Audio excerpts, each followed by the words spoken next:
Dude,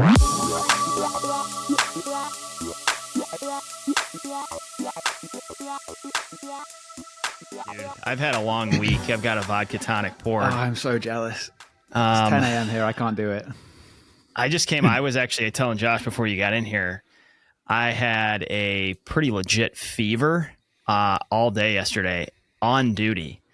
I just kind of toughed it out. And I'm a huge pussy, by the way. For anyone that's wondering, I'm a giant fucking pussy. You definitely had someone check your rectal temp, I'm sure, on the ambulance. We did rectal, got some new rectal of course. temps. I had all 5 other dudes probe me on duty to check it. But just a normal shift. Kind of in recovery mode, just coming out of it, though. You know, when you've been sick and you regain normalcy and you're like, fuck, this feels really good. I'm thankful to be a healthy human being. So you're grateful, straight back on the alcohol. And, straight to the cocktail, which... It'll kill the bugs, you know? Yeah, I mean, alcohol on this show, Danny, it cuts both ways. Maybe we have more fun, but the signal definitely plummets. So there's a happy medium, though. There's a plateau you reach. Okay. Yeah. Keep riffing on what you were saying, though. I feel like you were hitting a powerful theme about us needing to make a message for a technology that is inherently and fundamentally beautiful, but can kind of get pigeonholed into corners. And so we were talking a little bit about kind of why what Bitcoin did is how it's differentiated itself, why it's been successful. And I think a big part of it is the fact that we've been very, very reluctant to toe the line. And I think in Bitcoin especially, it's very easy to kind of get forced into opinions, not sort of think outside the box in some ways. And it's wild to me that people don't want divergent opinions in this space. Like, I want to hear from absolutely everyone. It's not just like hardcore Bitcoiners that see the world's a little fucked. So like that's been a big push that we've kind of over the last 2 or 3 years that we've really gone for. And I was saying, like, it's so weird to me that when we had progressives on the show for the first time, people actually reached out to us and were like, why are you having these fucking cucks on the show? Like, they don't understand that this is like a technology for anyone. Like, it makes a very big difference to anyone who interacts with it. And we should want to sort of open this tent up to absolutely anyone that wants to come in. I think that's what you guys do very well, is you're very authentically yourselves. And I think it's what leads to success in any kind of in podcasts, but really in anything. Yeah, it's true in every profession, though. You know, that groupthink. Everybody tends to. It's just a human nature type thing. Where a good example is the fire service. A lot of things in the fire service have been based scientifically, at least in the last 10 years. Sorry, one sec. I'm having a fire test right now in my apartment. Oh, hell yeah. You gotta leave. Give me 1 minute. Don't leave. Evacuate, dude. No, don't evacuate. Stay put, dude. You're fine. Dude, nobody evacuates, by the way. We'll get fire alarms, even sometimes for legit shit. I mean, we don't, but occasionally it'll be Danny, legit. You're actually on a boat right now, aren't you? It sounds like you need to get in a lifeboat, man, and get the fuck out of there. This is kind of perfect. It is kind of perfect. Dude, we'll have smoke in the building, though. His hallway's probably lit up, dude. We'll have smoke in the building, and everybody's just like, I didn't hear it. I don't know. I'm playing dumb. Take us with you while you're crawling hands and knees out of the smoking apartment building. You can give me some tips on how to get out safely. We may see this dude die in front of us, dude. This may be our first guest that just bites the dust in front of us, Josh. Oh, I thought you were saying you saw someone die in front of you. Oh, no. Not on our podcast, at least. Not yet. Dark humor here abounds. Seen some odd things at work, but never on the podcast. No, what I was getting at, though, is every profession has got this groupthink going on. Every profession, every cult, every religion, every, instantiation of group people together. There's going to be a leader, and there's going to be people that simply follow without thinking for themselves. And this is just the where we're at in Bitcoin. It's not surprising that it happens everywhere. In the fire service, I know, Dan, you've been in our department for 7 years now, but maybe even just a little bit before that, like scientific research being the harbinger for how we conduct our business is a new thing in the fire service in the last 15 to 20 years. It used to be like, we just do this because we do it. And that's the way it's always been done. And as ridiculous as that sounds, there's been a lot of UL studies and things that show this is the proper way to do things because we can show that this is how fire behavior works under these different situations. It's very surprising how, we just did things because it's the way we did them until very recently. And some of those things were literally the exact opposite The of what opposite. science tells you is good. Like flow paths, we won't get too deep here on firefighting, but a big thing when you're fighting a structure fire is flow paths. Where is the fire going and where are the pressures at to push the fire different directions? The way we were opening up buildings in like the 80s even, just feeding the fire oxygen. literally the exact opposite of what you're supposed to do scientifically. But as Josh said, they've done it that way since the 50s. The guys in the Bronx, New York have been doing this for decades. It must be the case. No one really had the wherewithal to zoom out and say, hey, let's completely lay Right. this thing bare, totally reassess it. And honestly, kudos to firefighting worldwide, because it really had a lot of tactics have totally turned over in the last 20 years. They're like the exact opposite of the way guys were trained 30, 40, 50 years ago. But how did it overturn that? Because I feel like that's probably echoed in so many different areas of the world right now. Like, I feel like we need to overturn a lot of the kind of institutional thing. And I don't know how we actually do that. I'm curious how it happened in the fire industry. That would be before our time. We're going to have to get back to you on that one, yeah. I think a lot of people created the resources to do the research. Like, I don't know the history behind, there's this huge group called Underwriter Laboratories. They're actually not far from us. And they just started doing a ton of research, putting it on film, documenting it, writing studies about it. Honestly, and I think they just got government grants and they had the money to spend on building. They built structures like full-blown residential buildings inside their warehouse, and they would just light them on fire. And then they would try different things and they would see what's more effective, what's less effective. So basically a giant laboratory that built full-scale houses and burned them and then just experimented. I think the interesting thing about this topic, though, guys, is we often fail to go back and think, how does this happen, right? How do groups and movements get so misguided? They often start with great intentions, and then over time, things pivot, they go awry, and it's this slow, 1,000 cuts deal.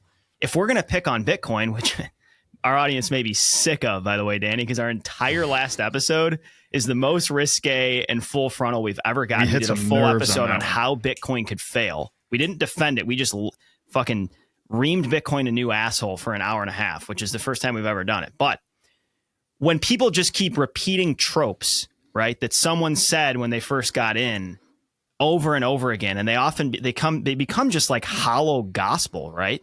And some of that is happening in Bitcoin. Like, it feels like, I want to be careful here because I still really respect the intellectual tenacity of many people in this space, but it does feel like even since we've been in 2017, that a lot of the same shit just keeps getting repeated and repeated as though it's a guarantee.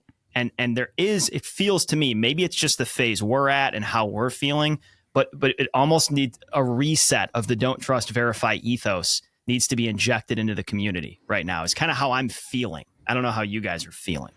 Yeah, no, I'd agree with that. I think it's also like a proper end of bear market sort of emotion. Yes. Like, I think you just get sick of hearing the same thing from the same people. It feels like every time you get a bull market, you get a new influx of interesting people who kind of change the narrative a little bit. And we're seeing that on the podcast. Like, we would desperately want new people to speak to. And there's just not loads of interesting people coming in right now.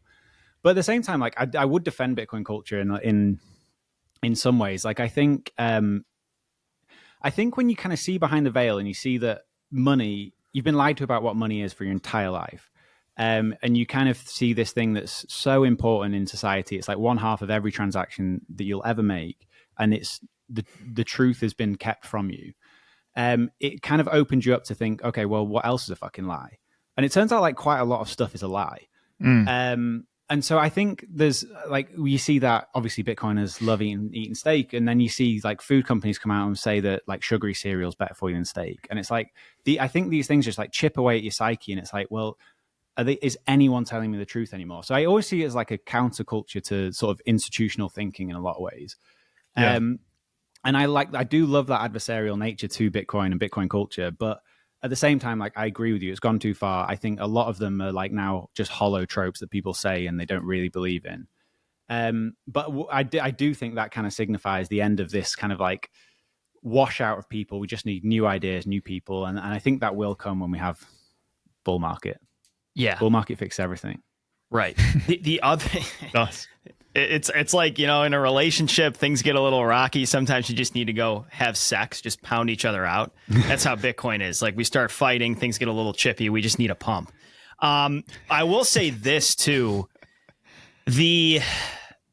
What you have to be careful of, and I'm talking to myself here, is that the voices that tend to maybe annoy you or irritate you, sometimes the loudest voices, right, in the spheres of discourse we swim in, are the most extreme.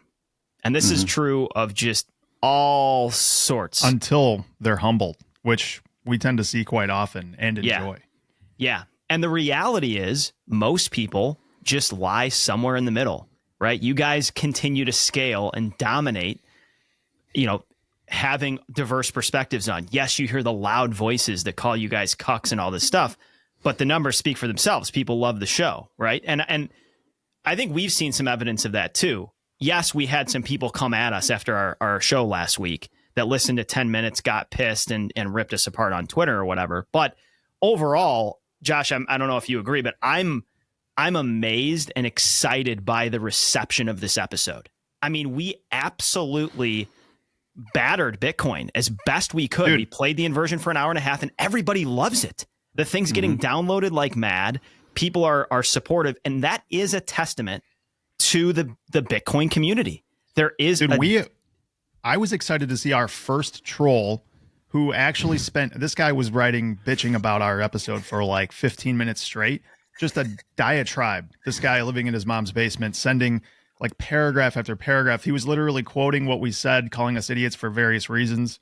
I was just heartened by that because we haven't had that yet. And it made me feel like we arrived in a little small way, Dan. It took it to another level. You're only going to get more of them. But I'm curious to hear, but I've not listened to this episode yet. What were the best takeaways from it? We talked about Austrian economics versus Keynesianism, and we basically went back and forth on like, how sure are we that Austrian economics is really right? And how sure are we that Keynesian economics is totally wrong? And neither of us are experts on that domain at all. We're firefighters. We're not economists. So we've both done a fair amount of reading, listening, and, kind of parsing through this. And we gave it our best effort to try to contrast and compare them and steelman both sides, or especially the Keynesian side, because we tend to agree with the Austrian side personally. At least I can say that for myself. And this dude just went off his rocker about how we didn't know what the fuck we were talking about Austrian economics.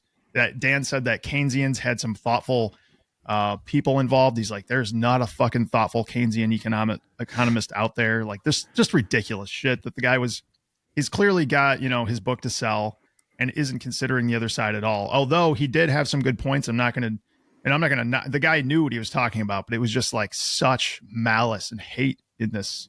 It was fucking hilarious. We hit a number of things too. We did this episode with, I don't know if you know Daz and Seb. They do Looking Glass Education. So the four of us just brought a number of points. We talked about, bugs, including the value overflow exploit. We talked about mining risks. We talked about narrative risks, right? At the end of the day, like, culture and society needs to adopt this thing. Just because you love it and hold it doesn't mean it's inevitable. Scaling issues. So we covered a lot of different stuff, and we tried to do so not to stand up cans and then just blast them away, but to let people sit in the muck for a little bit and realize, as we said at the beginning of the episode, this is a game of probabilities, not certainties. So some of these FUDs aren't zero probabilities, right? And so, yeah, a lot of them may be less than likely, but it's not as though you should think about them once and never think about them again. A lot of these risks are present, even if the probabilities are low, and they're worth assessing. Dan and I are paramedics. We see people day in and day out who have one major concern: insurance. They either have no insurance or they have some inadequate insurance that doesn't cover a thing, while sticking them with a huge premium. They're worried about the cost of the ambulance and the hospital. Sometimes they refuse to be transported to the hospital for urgent needed care just because they don't have insurance. This is where Crowd Health comes in. Crowd Health is not health insurance. It's better. You contribute every month to a fund that covers you and assists other members in need. If you ever have a significant health issue, you can get crowdfunded. You pay the first $500 and then the community will step in to help you out. Crowd Health will negotiate on your behalf to obtain the best price possible. If you're sick of overpriced and underperforming insurance companies, try Crowd Health. Support humans, not giant healthcare corporations. You can try it starting at $99 per month for the first 6 months if you use code BLUE. That's code BLUE. Have you been paying attention the last few years? If so, you know one thing. Not your keys, not your coins. This is a quaint saying, but it's real. If you're not holding your seed keys, you have a Bitcoin IOU, not Bitcoin. CoinKite is the maker of the Cold Card Mark IV. This is the industry standard for holding the keys to your Bitcoin. Holding your keys should not be intimidating, and it isn't. The Mark IV makes this an incredibly simple process. You could be a degenerate firefighter and hold your own keys. That's how simple it is. If you want to create a more complex setup, the Cold Card Mark IV has you covered there as well. You can create a multi-sig using a cold card, a tap signer, and even the upcoming Q1. Speaking of the Q1, if you want to have every bell and whistle and give yourself no boundaries as far as interacting with Bitcoin is concerned, the Q1 is your signing device. CoinKite makes some of the most sought-after gear in Bitcoin. The block clock, seed plates, the open dime, and the Sats card. Everything you need to secure your Bitcoin. Click on the link in our show notes to get discounts at the CoinKite store or use code BCB for 5% off the Mark IV. No, I totally agree. I'm not surprised that this episode went down well. Like, if you've got a good idea, you should test it. Like, challenge us as much as you can. I'm curious. Like, so I've been thinking a lot about maybe what the sort of potential attack vectors are for Bitcoin, and the one that I think is or sort of scares me the most is the idea that we basically, like, I came to Bitcoin for the gains, stayed for the revolution. Like, it's that cliche. Like, that was 100% me. And I think you can have the gains without the revolution, but you can't have the revolution without the gains. And so what I'm worried about is that, like, now we're going into this period, we're going to get an ETF in the next 6 months or at some point very soon. I think more and more people will come to Bitcoin who come for the gains and never even understand the revolution. And what I'm worried about is that if we don't scale the kind of Bitcoin culture, that we could end up, 10, 15, 20 years down the line, having lost all identity of what it means to be a Bitcoiner. And then potentially, because of Bitcoin's like weird, messy consensus, end up with some unideal protocol changes that don't maximize for like decentralization, don't maximize for censorship resistance. And we end up like having a cooked version of like digital gold with, it still has the scarcity, but it doesn't have any of the elements that actually allow it to be like revolutionary technology. And it's like that idea, like fourth turning idea of like hard times create strong men create good times, hard times create strong men create good times create weak men. And I feel like at the moment we're in that like first period, maybe leaving that first period of like, it's been hard. We've got like some very solid Bitcoiners right now that are like, I think absolutely doing the right thing by being toxic and pushing back against a lot of sort of ulterior motives. And then what happens in the future when we have like weak men? Are we going to basically cut Bitcoin by kind of by accident without ever like scaling the Bitcoin culture enough? Are you concerned about these ETFs owning and controlling such a massive amount of it and then having more influence? Or is it more that a lot of the people that are very influential in the space now, obviously probably hold a significant amount of Bitcoin. They'll get so wealthy that they probably, or could just leave the space altogether because they don't need it, or they're wealthy. They can go fuck off the rest of their lives. And it's not such a, I don't know. I think you're right in that people they're more attuned to be hardcore when they're more skin in the game than when they have the ability to just leave and they don't necessarily need it anymore. A lot of those voices could leave the space potentially. Is that, I guess, which side of that concern are you on? I think it's everything. I think it's both those things. Like of people that I speak to, it's so common for someone to say like, oh, I've got one more cycle in me. I've got 2 more cycles in me. Then I'm out. I'm going to go raise cows on a ranch or whatever. Like Bitcoin takes out of you. It's like it's like dog years, right? It's tiring. It's emotional. Like people don't want to stay kind of like in the fire the entire time. So I think like over the next couple of cycles, we'll see a lot of Bitcoiners kind of just leave and live their lives. And it's like who comes in to fill that void, I think is the important thing. I think you can arguably already, I was just going to say, you can already see that with like guys like, maybe this isn't the best. This is the person that comes to mind for me. It may trigger some people. Eric Voorhees. Like that guy was like the original, first generation dude who was very, very Austrian, very free market, very open-minded where he is interested in a ton of other protocols and stuff too. But people quickly forget that guy got it down to his bone, what Bitcoin was about. And we see less and less of his type and more of this financial type in this third epoch or is it the 4th at this point? Either way, we're seeing a lot. Like if you go to like Pacific Bitcoin, not criticizing them at all, but most of the people on stage are finance people and people that are running podcasts. They're not really the hardcore like coders. They're not the people that, are the Austrian econ front runners. These are more talking head type people. I guess you could kind of argue that it's getting softer already since the first generation. 100%. I mean, I got into Bitcoin in like 2016. I don't remember macro dominating the conversation the same way it does today. Like, right. Yes. I had like zero background in economics before I got into Bitcoin. Like Bitcoin was my first real taste of that. And probably like you guys, like Austrian economics in that sort of 2016, 2017 time period was like the only economics really I remember people talking about. So I was kind of exposed to that first. And then kind of later on had to try and figure out how the real world works. But yeah, I think you're absolutely right. Like the macro has dominated this cycle. And I think that's only going to increase. Like the suits are here and the suits are staying. And I think what's really important, though, is that, like, I guess our job as podcasters is to make sure we try and scale the really important elements of Bitcoin, as well as just the fact that it's this scarce asset that might make you a little bit richer. Yeah. I wonder if it's that Bitcoin has gotten to a point where macro actually matters to it, or if it's the other way around, as the suits are here, and that's why we talk about it so much. I could see the argument being played either direction. But yeah, the answer is I don't really know. Right. Danny, I think you do bring up a really good question, though, which is basically, has the incubation period for Bitcoin been long enough? Like, is this thing ready for the stage that it's about to be on? Because I'll be honest, as I assess this thing, I am extremely bullish on price over the next 10 years. Overall, I'm bullish on freedom tech, but I'm more, I think the probabilities are higher that price goes up than freedom and inclusion improves. Now, I think Bitcoin, no matter how it scales, is going to present some opportunities, but there are also avenues and vectors for capture of this thing for sure. And so I think there is a theoretical eventuality where your bags could be enormous and Bitcoin doesn't completely flip over sort of the walled gardens that exist in today's monetary system.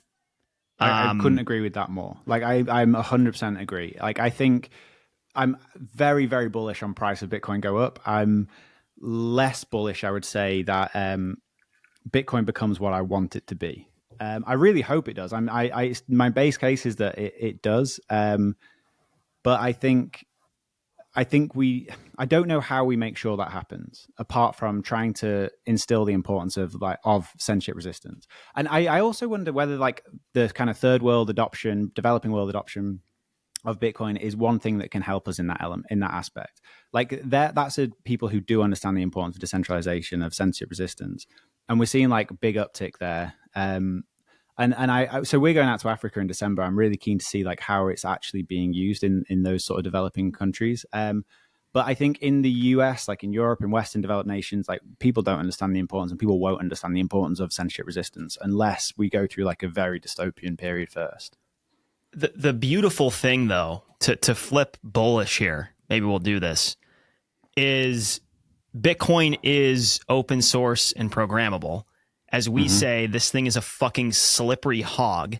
And so it can't, its current instantiation, its current manifestation does have the capability to be expanded, programmed, changed, and inserted in different environments. And this is totally novel to digital money. That we've never had anything like this. So what does make me incredibly bullish just on the underpinnings of how this thing works is that even if this thing does get slightly commandeered by massive money, there is still potential to do things with it, to improve things on it that can lay the groundwork for freedom and inclusion. And that just can't happen in the current asset environment.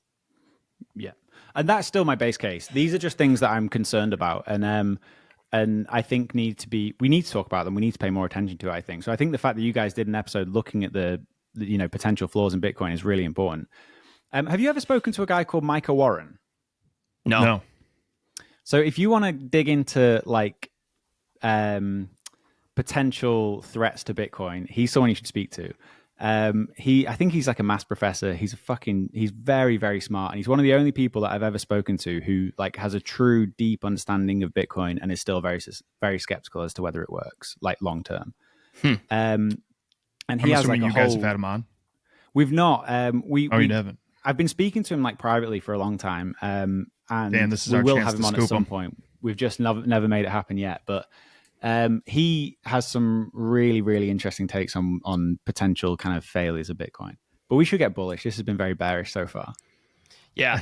Before we get bullish, can you tell our audience who you are? We kind of skipped that over for the first 25 minutes of this. That's okay. No one cares. Everybody knows who you are. Let's be real. Yeah, that's Everybody why we had you knows, on like, here, dude. You're the guy with the coming out of nowhere, like, awesome question. Like, wait, who was that? Oh, shit, Danny's in here. The one question a show guy. So I'm Danny. I am the producer of What Bitcoin Did, the second best Bitcoin podcast after Blue Collar Bitcoin. And the humility to match. That's why you guys are killing it right there. You're basically Peter's puppeteer, right? He just kind of does your bidding and is the front man. The kind of ventriloquy that you pull off with him is quite amazing. I'm basically a short-term memory at this point. He just every time he stumbles on something. But yeah, I mean, he's so busy. Like, he's fucking doing everything. He's like buying half of Bedford. He's running a football team. He's got a bar. Like, how the fuck does he do all this stuff? Seriously, like, how does he get all of this shit done? You've honestly never met someone that works so hard. It's actually unbelievable. We've been to a couple of different conferences where we tried to say hi to him, but between like him talking on a stage and then trying to piss and then like zipping his pants up without catching his dick skin and getting back on stage, he's impossible to actually get a hold of. Like, yeah, the guy's awesome. I can't. The tenacity the dude has is second to none. That was a flash piss in Miami. We saw him at the urinal. I mean, it was like he had to have. It had to be wet inside his pants. There's no way he shook that thing off properly. He pissed all over himself. There's no doubt in my mind. Yeah, he does that a lot. But no, his work ethic is unbelievable. But because he's got so much on, like, basically, I've just taken the reins on the podcast as much as I can. And yeah, I mean, we're so aligned on stuff. Like, we've been working together for such a long time now that, like, I feel the kind of trajectory doesn't change whether it was kind of him at the wheel or me. And so it's worked really well. But like, the thing's growing like crazy. We just need to reach outside of Bitcoiners now. I think we've got Bitcoiners. Bitcoiners never saturated the whole Bitcoin market. Exactly. You guys need to get into aliens, dude. That's the new aliens or AI. Like, those are the two hot topics you guys need to delve into. Do you think the aliens thing is a big psyop? I don't know. I talked to Matt Pines for like, I don't know, an hour at Pacific Bitcoin while I was pretty inebriated. I'm not sure that he was, but I get the feeling he was. And the conversation we had, I really wish we recorded because it was wild. Like, we spent over anybody an hour out there who I'm sure is like, this guy's not a dumbass. Matt is an incredibly smart dude. Mm-hmm. I don't know. Either he is fully on board with this psyop and he's just spreading it through this community and he's some kind of a government puppet that's here to like fuck with us all, or there's aliens. Like, those are the only two options in my mind. Yeah, I probably had the exact same conversation with him. He must get so sick of us. I'm sure. But he seemed to like it. I think he loves it. I was talking to him for like an hour about this stuff, asking him every fucking question under the sun. And like, the last question I asked him, I was like, Matt, I'm going to ask you one more question. I need you to be honest. If you lie to me, I'm going to be so disappointed. Are you an alien? And he promised he wasn't. So he's actually a lizard. One of the lizard people. He does love talking about it. When he came on here, we talked aliens for like an hour, and it's fascinating, man. With the clearances he's had, the places he's been, the research he's done, how level-headed and rational he is. That's the problem I have with him. I want him to go like deep down the rabbit hole in a hurry, and he's like in the mode where he's like, no, I got to do it gradually because it'll scare everybody if I get there right away. Like, no, I want the wild speculation. It's crazy. Danny, here's my next question for you. It feels like, listening to What Bitcoin Did, that you often, especially with macro or economic people, come in with questions you want answered. And a question that I have sensed you've been trying to nail down for yourself or for your audience is one we've been mulling around for years now, which is, what is directionally accurate in terms of how we talk about QE and money printing? You've had Snyder on, you've had Lynn on, you've had people on different sides. But I've appreciated the fact that you've brought Snyder on. And when you did it live with him and Lynn in Miami, you said, gun to your head, is QE money printing? I want your high level takeaways from all these discussions you've had with all these incredibly smart researchers and thinkers. We want you to walk over to the feeder, get a handful of feed, and just let these goats graze right out of your hand is what Dan's asking for. How do you put this together in your head right now in terms of how we talk about monetary policy and what's fair in terms of how we characterize it? So the thing that I think is the funniest part of that question is that, like you said, we had Lynn and Jeff on stage together in Miami, both like fucking geniuses. I really like them both, even though Jeff doesn't like kind of get Bitcoin for whatever reason. I still think he's very, very smart. I've learned loads from him. So you have these like two leading economists on stage, and you ask them what seems to be like a very simple question, like, is QE money printing? And they can't agree. Like, there's no definitive answer.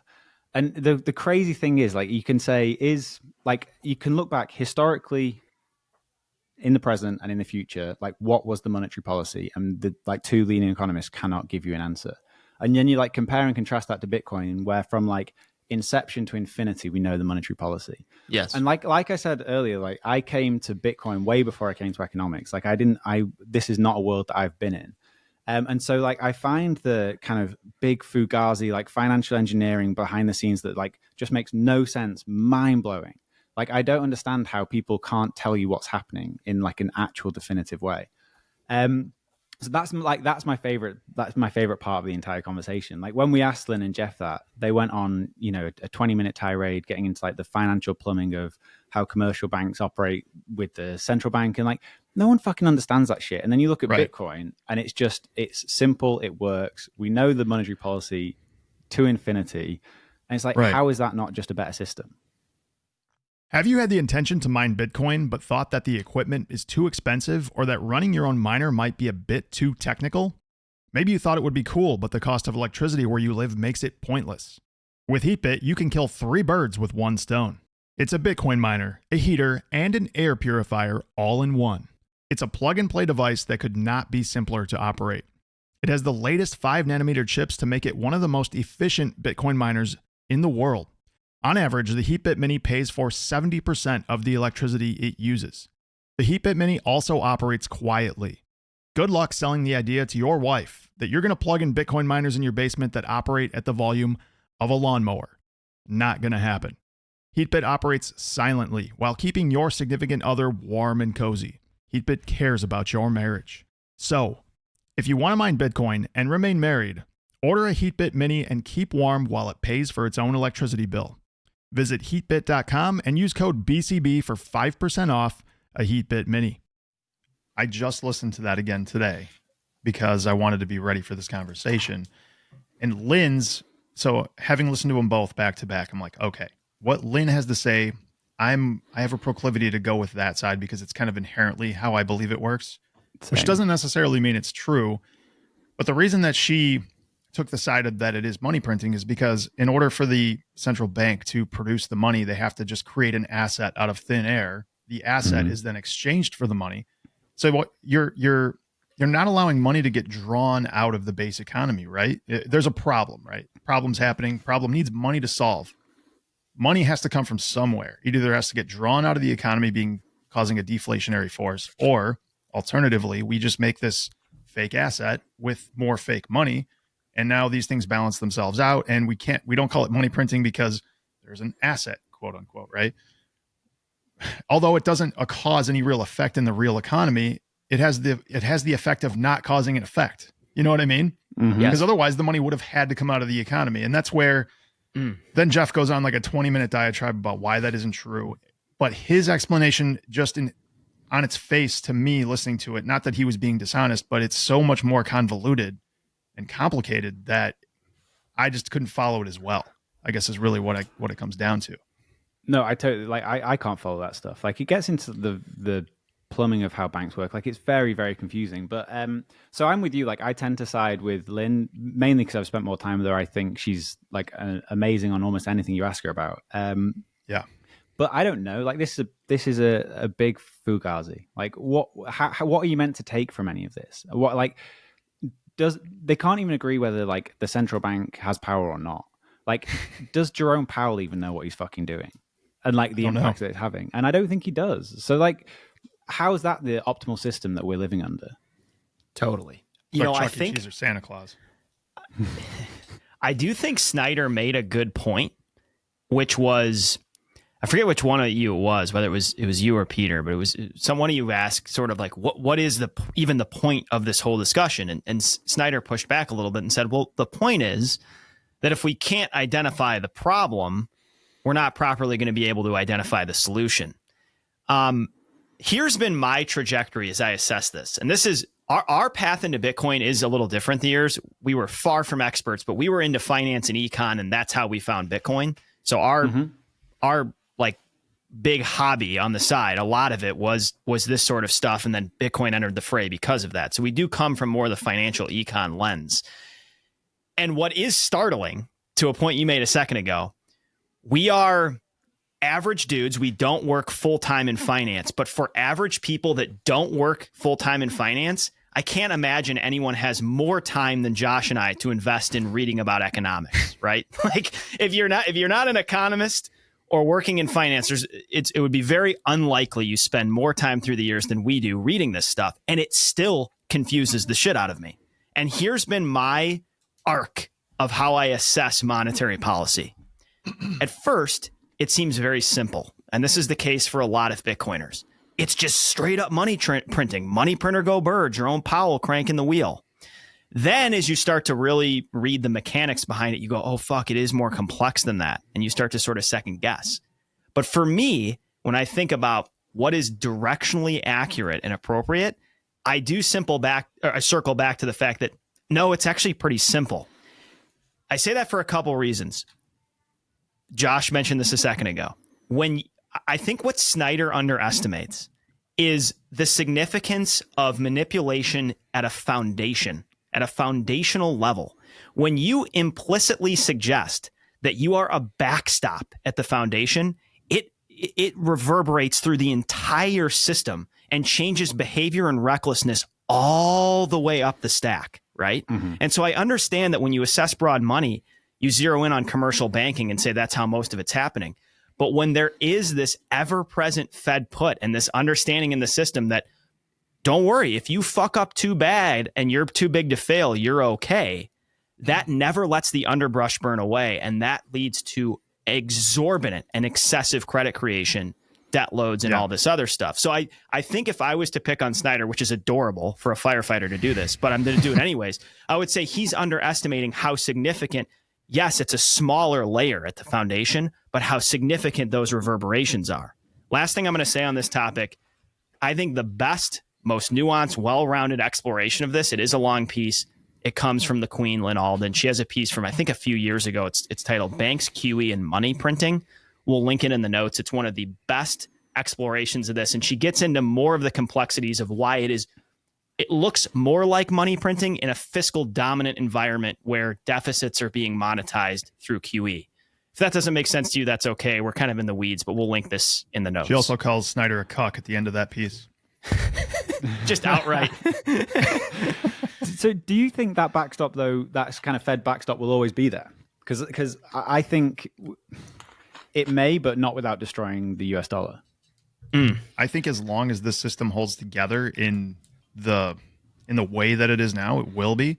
But there is going to come a day, which you just said there, where that will be the destructive part of it. Like if you continue backstopping it, you have to continue the unwind, and people lose complete confidence in the money itself, and that's the end of the road. I think we're seeing the beginning of it too. Like these things unwind over decades, not years. And so it often happens so slowly in front of your eyes, you can't recognize it. But there are a lot of ways in which the world is demonstrating it's getting multipolar. Sovereign balance sheets are starting to diversify. You're seeing gold. You're seeing different currencies be stacked. Obviously, Bitcoiners presume that eventually Bitcoin will show up. So I think there is some movement towards fraying of USD hegemony. I know some people would counter argue that. But I think we're starting to see that trend. I think that's going to continue, especially in a debt environment that's just mathematically unsustainable. I would probably I'd maybe push back on that. Like, I think it's so fucked already. Like, we had loads of bank failures this year. There's probably been a time realistically where the majority of banks in the US have been effectively insolvent and managed to just kind of ride the wave. But I don't think that the US dollar hegemony is actually being challenged. Like, I think if anything, it's getting stronger. Like, I think the US dollar will be the last shitcoin to fall. I think everything's going to fall back to the dollar first. So I think in essence, really, the dollar's going to only get stronger until Bitcoin. Kind of milkshake theory type. Yeah, type I completely buy that. Yeah. Yep.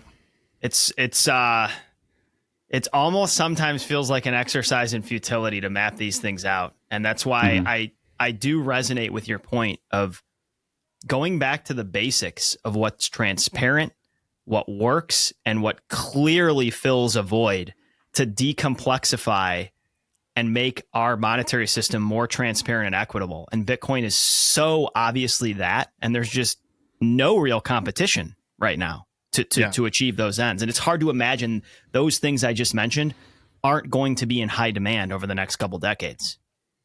I think it's important as well to think about this and just go back to first principles generally. Elon Musk, I bring him up a lot as an example, but he started, tons, at least 4 or 5 extremely successful companies. And most of the way he's done that is by going back to first principles. Like, nobody ever thought SpaceX would have a rocket that would actually get off the ground. They did that. Then they said they were going to land these rockets. They ended up doing, they're so successful at landing rockets at this point. They have a better chance of landing their rockets successfully than most companies have of launching them successfully. Is that all true? of this goes back to his idea of, isn't that crazy? It's all back to first principles. Like, he goes to the drawing board and tells the engineers, he said the biggest problem most engineers have is not that they're trying to fix a system, but he's like, why do we even have this system in the first place? The biggest problem they have is fixing something that isn't necessary. So throw away as much complexity as possible and drill down to the basic principles of how does this system work, and completely negate everything else that's superfluous. It's got to be gone.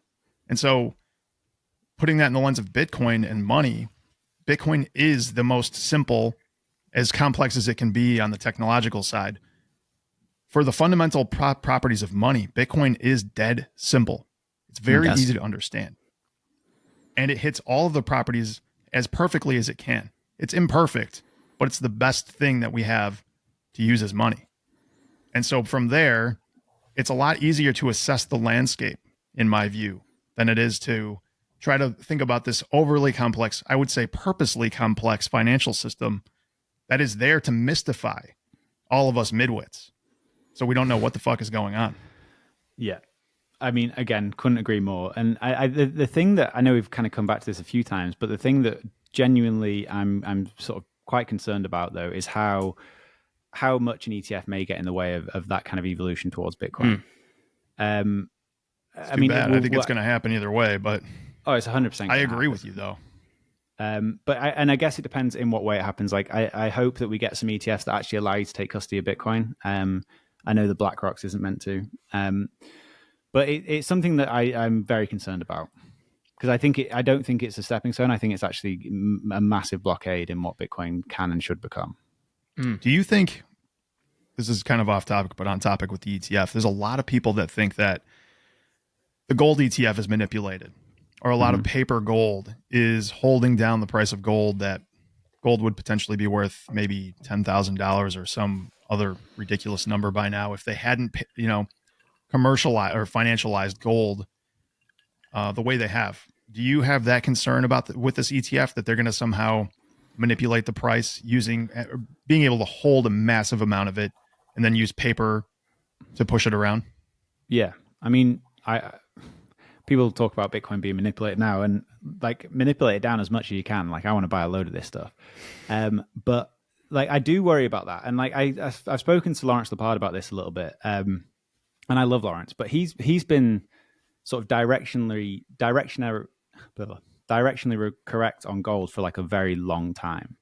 But the market's never really acknowledged that. Yes. And that's one thing that I'm kind of concerned about with Bitcoin. But then on the other hand, I'm also worried that the price of Bitcoin rips while losing the fundamental value of Bitcoin. So I can kind of see it both ways. But I'm concerned that like too much financialization of Bitcoin ruins it one way or the other. And I don't know which way that'll be. Yeah. But yeah, I can 100% see that as an issue. And I think like I don't want to be 60 years old and be in Lawrence's position. It's funny you say that. There's a guy whose newsletter I used to subscribe to back in like 2009 and 2010. His name was Doug Casey, and he was harping back then that this is insane. Like these 0% rates are crazy. And his directional bet for his newsletter was basically that rates have to go up. So I'm going to basically short treasuries from, I mean, so he would have been right 13 years later. You know what I mean? Like, sorry, dude, if you were following that dude's advice heavily, like you're going like 80, 90%, like let's send this motherfucker, you got wiped out over the last 10 to 12 years. And yeah, that concern is real. And being early and being wrong are the exact same thing. Exactly. Yes. And it's one of the biggest reasons you should think twice, 3 times, 4 times over about taking leverage on Bitcoin, because you may be right on a 10-year time frame, but if you're wrong on a shorter time frame and your cash flow is not rock solid, you're going to get fucked over. Yeah, I've been blown up on leverage on Bitcoin. I mean, like 2017, I thought I was like trading God. Everyone's a genius in the bull market. I got blown up. I was there too. Yeah. It happens to everyone. Like the only answer to should I leverage Bitcoin is no. Dude, the other thing, Danny, that I think adds validity to your concern about ETF capture is I am amazed at how few people self-custody. I know a lot of people feel different, and Swan's quoting stats of 80% of, 83% of people are pulling their coins off. But this is for in the Swan circumstance, this is a highly concentrated group of more ardent Bitcoiners. But in my own life experience, so me personally, Josh and I have been through this process for years now. Frictions I felt years ago when I first embarked on it, even though I was into Bitcoin and scared shitless to self-custody. But even people in my life that I'm trying to coach through this process, there's tremendous trepidation. And there's still a large percentage, a concerning percentage of Bitcoiners who don't know how to take this step, aren't taking this step, or aren't doing it with their full stack. So the concern there is that so many people, especially those with a lot of capital, they're just waiting for an opportunity to buy this in a brokerage account and not take self-custody. And that is going to be, you can say, a centralizing force. I know it's still very powerful that you can do it, but a lot of people aren't going to know Bitcoin in the most profound capacity, right? Because of their unwillingness to self-custody. And we could be in an environment where quickly in an ETF environment, price pumps, you have a huge new swath of people come in, new order of magnitude of adoption, and you can quickly flip over where most people that quote unquote hold Bitcoin don't self-custody it. And that's a potentially concerning environment. I mean, that's just definitely going to happen. I think like pretty much every Bitcoin ETF is custodying with Coinbase, so they're just going to be sat on a whole pile more coins. But the thing that I massively will push back against is that anyone that says self-custody is hard and that it's a technical challenge is just wrong. Self-custody is not hard in any way. It's not a technical challenge, it's a mental challenge. It's, are you willing to take responsibility for your finances? And like, if the answer is yes, anyone can do it. My dad could do it. My granddad can do it. Like, I promise you it's not hard. And there's tons of guides that give you like a very clear walkthrough of how to do it, how to store your keys. So it really annoys me when you hear even like good Bitcoiners saying that, it's a technical challenge. It's absolutely not. It's just whether you're willing to stop being a pussy. Couldn't agree more. Yeah, it's just we're unwinding a paradigm. We're unwinding a perspective that everyone has, that custody of your assets is outsourced. And that has proven, my point a second ago, that has proven to be a stronger current than I thought it was going to be, especially when you're someone that has self-custodied for a long time, moves Bitcoin all the time, and you're like, how can this dude not take this step? even for people that own a fair amount of it. Like, what is the fucking friction? But the reality is it's there because tons of people have a hard time taking this step. And as you said, it's mostly mental, but that doesn't change the height of the hurdle for a lot of people, you know? No, I agree. Like, it's not a technical hurdle. It's a mindset hurdle. But there's such good solutions now. Like, you can have, you know, multi-sig. I know Unchained now do like multi-jurisdictional multi-sig where you can kind of do like a collaborative custody model. Like, I don't think that most people need that. Like, I think most people are fine with just a hardware wallet. But there is solutions out there that take the kind of, if you're trusting 3 custodians over 1, it's slightly better. You're still going to get rugged at some point, probably. But I just think taking that step is not hard. Even if you take it with like a 10th of your stack to start with, you'll realize, oh, fuck, I was worrying about this for no reason. And 6 months later, you'll be entirely self-custody. For sure. But I 100% agree that the vast majority of coins will never be self-custodied now. Like, the ETF ends that. Like, it's over. And I think just growing the pie as much as we can in terms of people we can actually get to take that step is really important. Getting like real Bitcoiners holding their coins. But the majority will definitely just be paper Bitcoin that Grayscale own, or BlackRock, or name it, anyone else. Yeah. One of the things that Jeff Snyder goes on about is how Bitcoin's fixed supply keeps it from becoming, well, his basic idea is that money needs some elasticity in order to grow and shrink with the market, right? Because you want everything to be kind of static, at least price-wise, ideally. And so he says Bitcoin probably can't fill that because obviously it's deflationary. Everything gets, you know, deflated over time. You're getting paid less Bitcoin over time. I'm getting paid less. People just are, it's a paradigm shift that is very difficult for people to wrap their heads around, especially coming from the paradigm we're in with fairly large inflation. What are your thoughts on this kind of being a duopoly of people storing their value with Bitcoin? Kind of the way they do now, but maybe governments using it to back currencies at some point because they've lost all credibility. So they'll hold some Bitcoin, kind of like they've done in the past with gold. They'll issue their, you know, paper dollars or whatever they're going to call it on top of Bitcoin. We all know they'll blow that up eventually, but in the meantime, we've got a reset. We've got currency that can be, quote unquote, elastic so that they can keep playing their games. But we also have the ability to protect ourselves with a store of value asset like Bitcoin in the interim. Do you see that as a step in between potential hyper Bitcoinization, or is that does seem like more of a base case from my perspective in a more realistic world? Yeah, I think I find it really hard to kind of extrapolate how this actually plays out in, you know, over 30, 50 years. But I would put more credence in that being the final state of Bitcoin rather than full hyper Bitcoinization.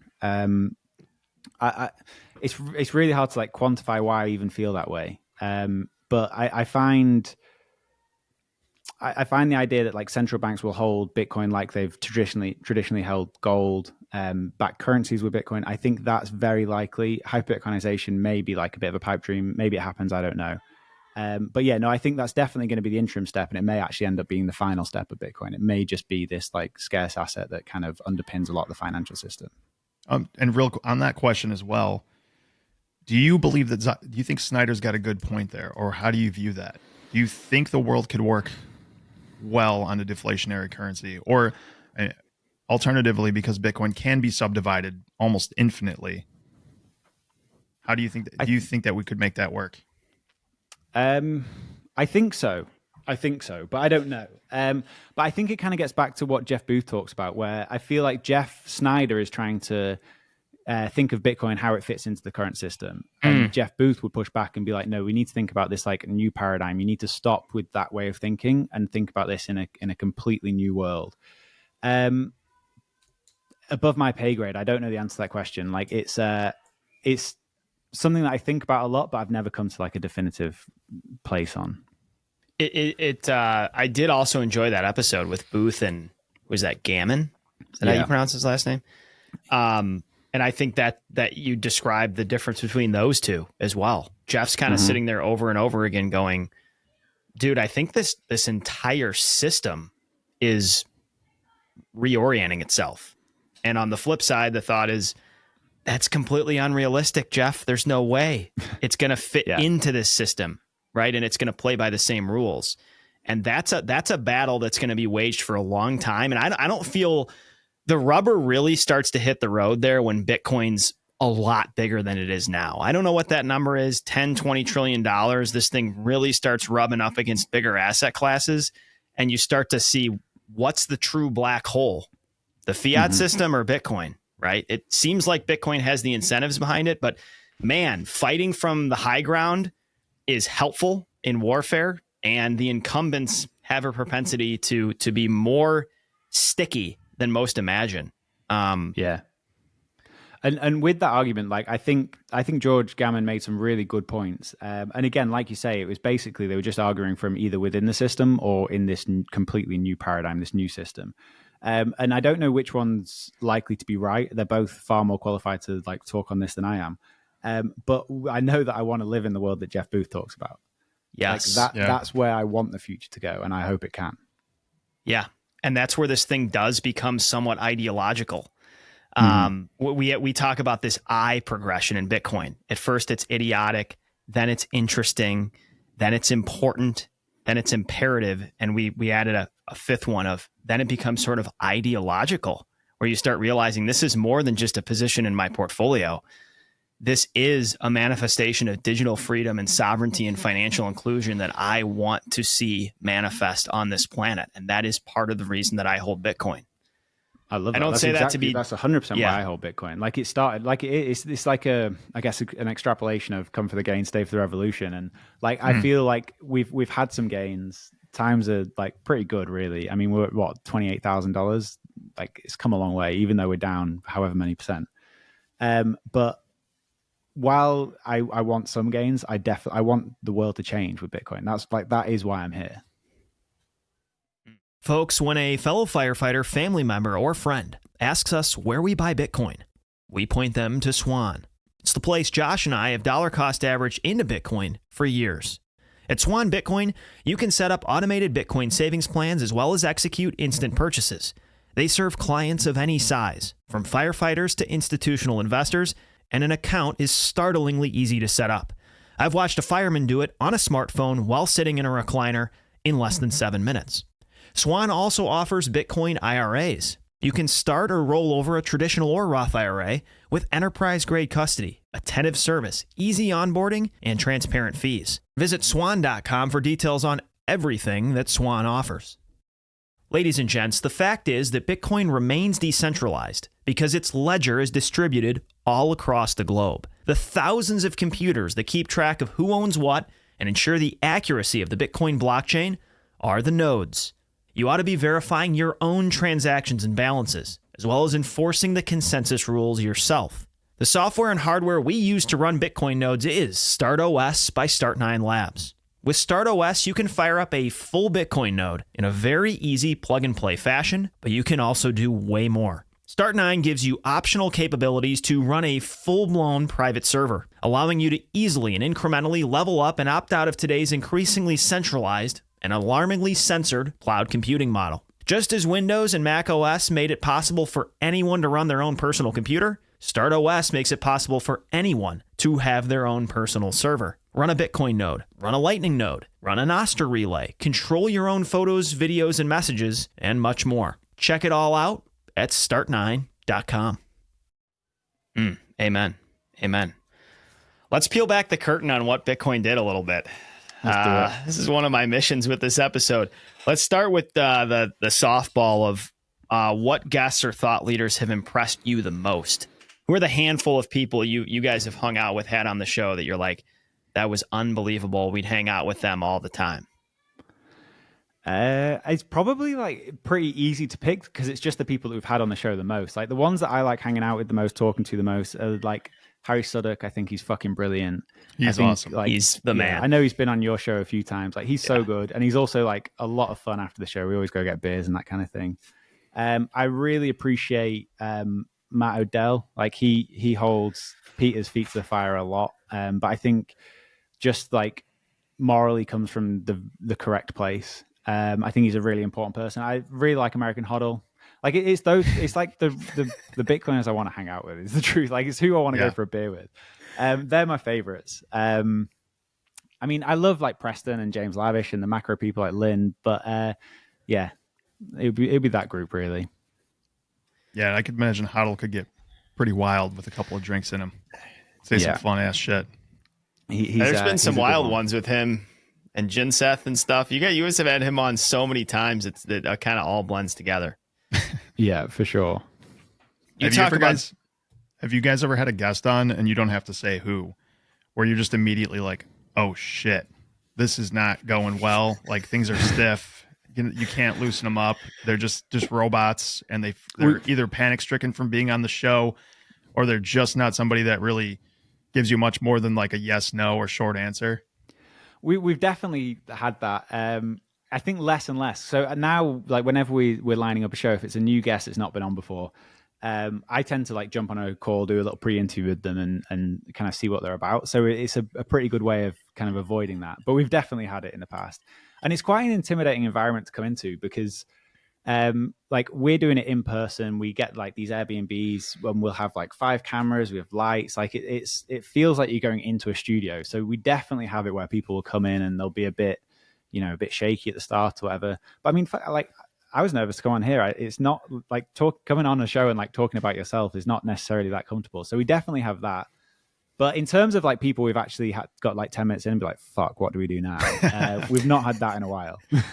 But we've had issues before where there was like a technical problem. You guys don't have this because you don't do so many remotes, but like where somebody has a shitty internet connection and there's like a 3-second delay. We went through a whole episode with that, and the editing nightmare that ensued was just not worth it. Like we were just like, if we ever have this again, fuck it, we'll just reschedule it because it was a nightmare. That's an easy way out for you guys too. If you ever get into a conversation, you're like, can't hear you. This is going badly. Be like, yeah, sorry, we'll do this another time. We're not connecting. We haven't done that yet, but it's brilliant. If it ever just completely tanks, just be like, we lost the files, dude. Riverside fucked up. Didn't come through. I'm so sorry. We'll have to reschedule. Booked for the next couple months. We'll round back. Yeah. Whenever that happens, I'll know exactly what's going on now.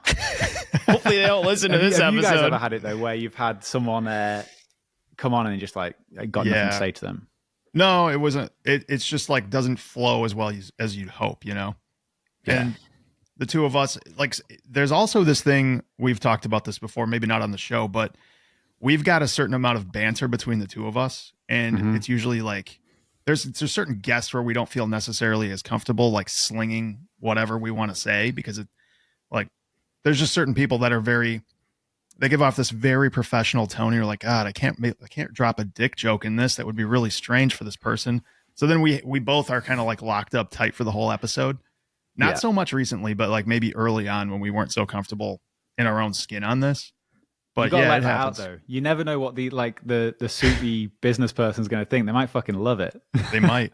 Yeah, I do think we've grown into that more. Like I think we've gotten. I mean, not that word, but as you do scale a little bit and you get more affirmation and you develop an audience, you get more comfortable being yourself. I think you also. I don't know if you guys feel the same way, but we've just gotten more selective with who comes on here. If we don't feel 100%. Like they're going to fit the vibe and be able to hang out, like it doesn't matter how big profile they are. It's exhausting for us, right? Some shows are life-giving, a ton of fun, relaxing. Other shows take it out of you. And the longer we've done this project, the more we're like, we want to have people on here that we're genuinely curious about, that we think can bro down and can handle a dick joke. We can do if those you can't guys handle a dick joke, can't come on here. Yeah. But what do you want your show to be? Is it like a Bitcoin show, or is this just like a hangout and chat shit? No, it's pretty signal. I mean, we're pretty like we spend a lot more time preparing for these conversations than our listeners would think. We're maybe harming some of their perception, but I mean, if like we have Luke Groman on Monday, we'll spend hours. I mean, we'll spend, I don't know what the number is, minimum 5 hours a piece researching, reading pieces, coming up with questions. So we do fuck around for like 5 to 10 minutes, but we often like really get down to it. I think our personalities are, I mean, we're both really intellectually wound. Like our favorite thing to do in life is learn and read. And so this show is really characterized by tremendous superficiality at points, but also tremendous depth. And I think that's indicative of our personalities. Like if you ask the guys that we work with, they'd be like, these two guys know how to bro down, but they're also two of the biggest nerds I've ever met. Right. And so I think that is sort of the mission of the show. But yeah, nerds who can sling some great dick jokes from time to time. we said this before it clicked, though, Danny, of really the answer to what we're trying to do with this show. We don't know. We're just trying to be ourselves and have conversations we find interesting. And if you want to strap in for the ride, do so, you know? For sure. Well, we've got Luke Groman on in a couple of weeks, so you're going to have to send me your prep. You'll save me 10 hours of work. Send it over. We will. We'll grill him. I mean, he's such an original.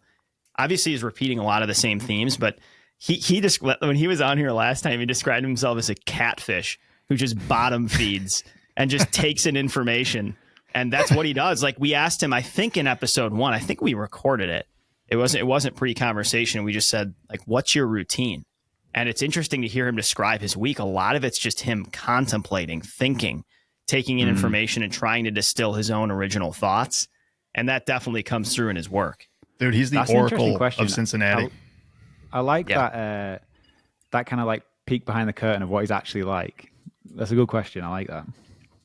We've tried to do that a little bit. Like the first time we had Lynn on, or maybe it was the second time, we just did like a Lynn rapid fire. And we asked her a bunch of random bullshit questions. It had to be the second time, dude. The first time we were just so scared of her that we locked it up real tight. She's pretty intimidating. Out, dude. It is a weird environment to come on here, though, especially for someone like that. Of like we mess around completely. We're joking about just complete vulgar nonsense, and then all of a sudden, one of us clicks in with some dense question, and the guest's like, "Okay, I guess we're doing this," you know? Yeah. All right. I want to hit at least this one other thing. You've had Ramaswamy on. Mm-hmm. I'm guessing you guys have tried to get RFK. And I think these types of dudes are representative of, I'm not saying they're bad people, but I think in a lot of ways I would call them Bitcoin opportunists. Bitcoin has gotten big enough where they see the ability to infiltrate a fairly ardent community and get votes. What are your thoughts on these two dudes, or anyone else you want to bring up? What was your interaction with Ramaswamy when you had on? Your thoughts on his takes? Take that wherever you want. So when we had him on, it was in Nashville. I don't know when it had been, like February, March this year. So it was before he'd announced that he was actually going to run. And the whole time he was talking, he's just full of shit. And me and Pete went for a walk afterwards. We went to get a coffee. And on that walk, I said to him, I bet you this guy runs for president. And it was like 6 weeks later or whatever, he announced that he was running. But I 100% agree that they're just Bitcoin opportunists. Like, these people don't give a fuck about Bitcoin. They're, like, when they come out on stage at the like Bitcoin conference and they're asking for donations, like, it's literally the same thing that the ICO scammers did. They like Bitcoin. They just want your Bitcoin. And the funny thing about Vivek is I was backstage before he went on stage, and there was like a group of Bitcoiners just chatting, and he came over and someone asked him what he was going to be talking about, and he was kind of talking about strengthening the dollar. I can't remember the other points he was trying to hit, and one of them though was like he was going to really push back on the ESG narrative. And one of the Bitcoiners there said, "You're just like adding fuel to the fire. Don't do that. Talk about CBDCs." And then he goes out on stage, he like does his spiel, like really hits home on the CBDC thing. Everyone's like cheering, sending him sats. None of it was his fucking idea. Like, he doesn't give a fuck about you. He doesn't care about Bitcoin. He's not here to save you. Save your sats. Don't give it to them. That would be my message to anyone that thinks that politicians are here for them. Yeah. I mean, there's a long list of politicians. Was it, who's the governor, or is it the mayor of New York right now? His name is Eric Adams, something. right? Yeah. Yeah, he babbled about taking his paycheck in Bitcoin and like turns around and fucking stabs everybody in the back. And then what was the mayor of Miami who in 2021 or 2 started babbling about taking money? Suarez, that's it. And then he started Miami Coin. Too. Like, yeah, these people are all full of shit. They're politicians by nature, so they're going to tell you whatever it is you want to hear. And that's their MO, you know? But I think it's so funny that Bitcoiners are like so I think they're just so excited. There's a part of them that's so excited that it's getting accepted by a politician, because that kind of gives you the insight that it's like more mainstream now. Like, we're not the weirdos in the corner anymore. Yeah, but they're so critical of everything else. And then as soon as a politician says the word Bitcoin, they're like on board. I don't understand the the kind of mindset behind that. I mean, I think there's some politicians that truly actually care about Bitcoin. Or one, I think Cynthia Lummis actually cares about Bitcoin, and she's like working behind the scenes and passing some like interesting laws in Wyoming. But these people that have like come in and just exactly as you said, Dan, like just Bitcoin opportunists. We have so many of them reach out, like senators, or I don't know how American politics works. Like reach out and say, "Can we come on the show? We want to talk about Bitcoin." And it's just like, why would we want to have you come on and just lie to us for an hour? What's the point? So we just completely stopped having any of those conversations. Yeah, I think that's for the best. Also, like, think about our own stories, guys. It takes a long fucking time to really even get your head around the significance of this. I mean, you can understand the basic talking points quickly, but for the real light bulb moments to go off, you're talking bare minimum dozens of hours. And we have a propensity to take leadership and think, oh, these people are just different than us. They're smarter than us, blah, blah, blah. These people have no fucking clue what they're talking about, just like the three of us have no fucking clue what we're talking about, right? We may have more of a clue what we're talking about with Bitcoin because we've spent now thousands of hours between the three of us. But when you have somebody on there that's pulled in all these different directions, has wayward incentives from the political system to begin with, the chances that they really understand the implications and what they're regurgitating isn't just coming from a speechwriter or some kid in their office is very unlikely. Well, also think about even giving them the benefit of the doubt, they probably have 25 to 30 different constituencies they're trying to placate at any one time. They don't have the time or bandwidth to actually know everything about each one of those industries, sectors, whatever it is. Like, they're probably going to an oil conference, then a Bitcoin conference, then a defense contractor conference, and they have no fucking clue about any of it. They just have a 20-year-old kid writing them a speech that they're going to read on stage and then peace out and fly somewhere else. So, I mean, it is what it is. I wanted to ask you, Danny, you've been around the world, seen a lot of places. Are we, in America, the fattest people in the world from your point of view? You're pretty good. Yeah, I think you'd be up there. Australia is pretty fat, you know. Like, it's a weird thing. Everyone imagines like people in Australia to be like beach body surfer, and there's obviously some of that, but we've got some pretty fat people here. But no, America win that.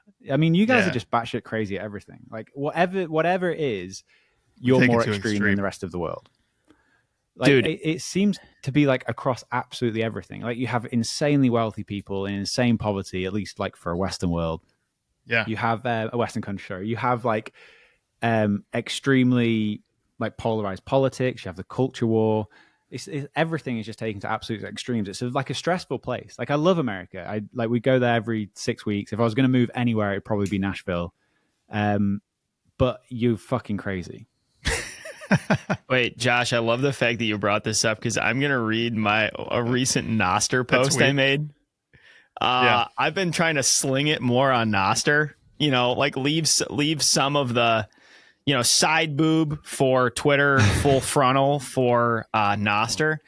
And I was in the grocery store and I just couldn't take it. I sent this out. I said, when I'm out in public watching humans in the wild, I find myself consistently looking at certain folks and asking this question: how is it even possible to get that fat? Like, when you're 44 years old, can literally barely move around and struggle breathing, what the fuck happened?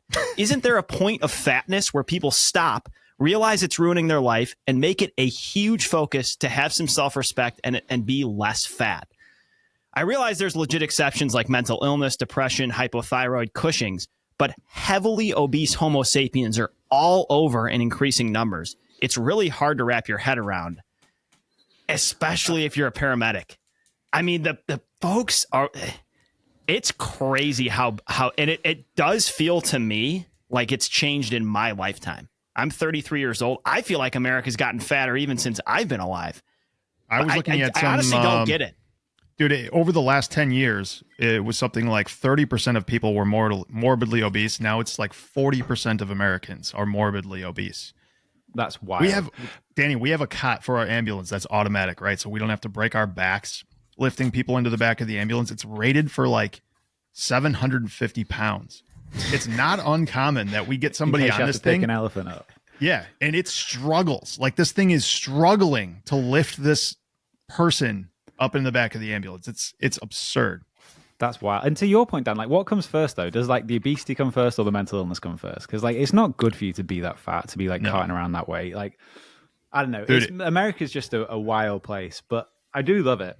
But yeah, you guys just take everything to the absolute extreme. Dan, wait till you take your kids to Disney World. That is the place to go, man. You watch these people on Rascals roaming around it's a scooter for fat people who are too lazy to walk. So they sit on this is not a joke. Like it's straight out of the movie WALL-E. These people are cruising around, these 300-pound people who could use the exercise to just walk around the park. But no, they sit on these little scooters and they roam around running over kids' feet and stuff. And then they actually allow these people to get into the front of the line. They help them onto the roller coaster or whatever it is. They bring the scooter around to the exit for them so that they don't have to do the minimum amount of walking. It's unbelievable, my goodness. Man. Dude, I see kids zipping around my subdivision on these like hoverboards and these electric scooters. Like kids aren't even riding bikes anymore. I think it may be just getting started. I think it may be going parabolic here. On crazy stats about America, I was talking to Matthew Pines when we were at Pacific Bitcoin. He told me something fucking crazy that I didn't believe. I had to look up. But apparently 2/3 of kids in America are functionally illiterate. Jesus Christ. Huh? It's absolutely wild. I looked it up and it's like 2/3 of, I can't remember the grade, but basically can't read. Like it's so at what age? Fucked up. Do you know what age they were talking about? Let me look it up. I can't remember. Yeah, really maybe we may be on the decline, man. We may be on the decline. It's still a great place to be. Very thankful to live in this country, but yeah, everywhere's on the decline though. It's not just America. Yeah, you guys are just doing it faster than everyone else. Danny, this was a pleasure, man. You got anything you want to add? Anything you want to end with? I mean, I would tell you to hand off your show, but you're the competition, so fuck you. We won't have you do that. No, anything you want to say on your way out, or anything we didn't cover? No, I don't think so. Yeah, did we go through everything you wanted to get through? Yeah. This was a lot of fun, man. Really enjoyed it. It was good. Appreciate you having me on. Oh, you weren't lying about that jersey either. I washed that jersey. That thing did not shrink. It's perfect. But I saw Peter just got a new version of it, and I kind of want that one now. So yeah, we'll expect those. We sold you the old one. You're right. You guys just knew unloaded the old inventory. You looked straight in our eyes and sold us the old jersey. God damn it! Send me the address, and I'll send you a new one. I'm just kidding, man. Appreciate you, Danny. Keep up the good work. No, thank Tell you. Peter to go fuck himself, and we will see you guys at another conference. Love it. Thank you. Yep. Take care, man.